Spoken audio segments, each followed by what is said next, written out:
Don't leave the province. Metro Manila is a trap. Dahil pagkadating namin sa Metro Manila, yun agad yung naunang nabasa ko nung binuksan ko yung newsfeed ko sa FB ko. Ano nga ba ang ibig sabihin nun? At kung totoo nga ba yun, ngayon namin mapapatunayan. So, lakad gaming guys. Buti na lang merong libreng sakay ang Quezon City kaya makakasakay kami mula Metro Manila C5 hanggang Quezon City. Di nagtagal ay nakarating na kami sa Quezon City. So, for the lakad gaming, ang mga person. Naman, guys. So, pupunta kami ngayon sa Yopi. Doon kami mag-aaral. Doon kami makikitulog. Let's go. Pagkadating namin sa lugar ay andito na yung sundo namin kung saan doon kami makikitulog sa kanila. Hello, madlang people! Mabuhay! Kumusta? Hello! Good! Ano? Let's go? Goods, let's Grabe, layo nang narating namin. Talaga? Si Joanna, isa kong kaibigan na nag-alala ko sa Calbayog City way back May 2023. Kaya dito na muna kami nakituloy sa kanila kasi wala kaming ibang matutuluyan.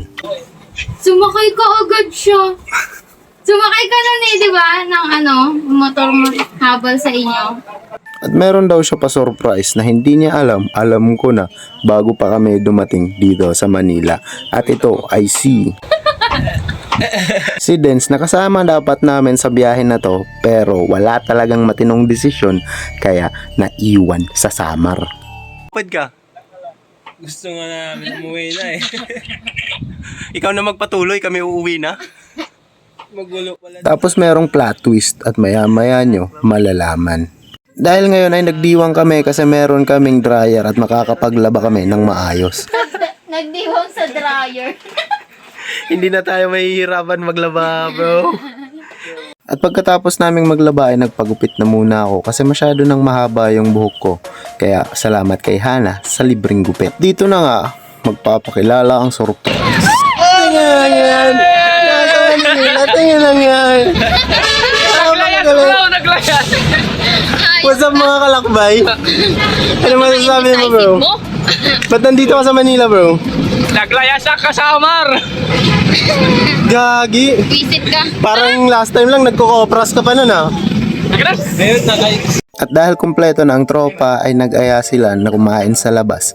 Kaya hindi natin palalampasin ito. Let's go. Ang problema nga lang, tulog yung isa. Kaya hinayaan na lang muna namin na matulog si Neil at makapagpahinga. Kaya umalis na kami at nagpunta na sa Shakey's. Kasama namin dito si Tita Beng at si Kuya Jomar. At si Kuya Jomar ang manlilibre sa amin ngayon.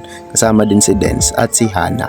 At dito ay nag-order na sila ng pagkain para makakain na kami. Kaya maraming salamat kay Kuya Jomar. Kainan na!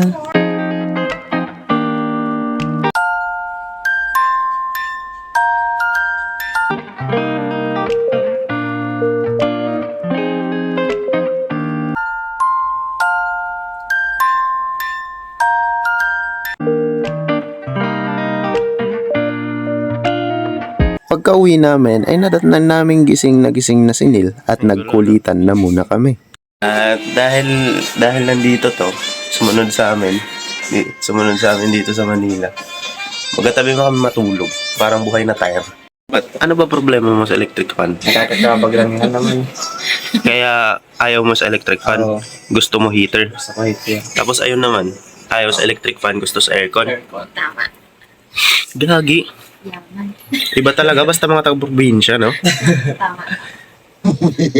So, ano masasabi mo doon? Wala na lang akong masasabi. Wala ka nang masasabi doon. Grabe ang gara. Pre, ang gara mo naman. Welcome to Manila. Welcome back Manila. Minsan, bagong gising. Minsan, mekos. Pagkagising ng mga insan, ng mga kalakbay ay meron pang love team na mabubuo. Ano ba to? Ano to, boy? Ano to? Lima shark. Shark. Ingat sa mga talang pa. Hilahin ka nila pababa.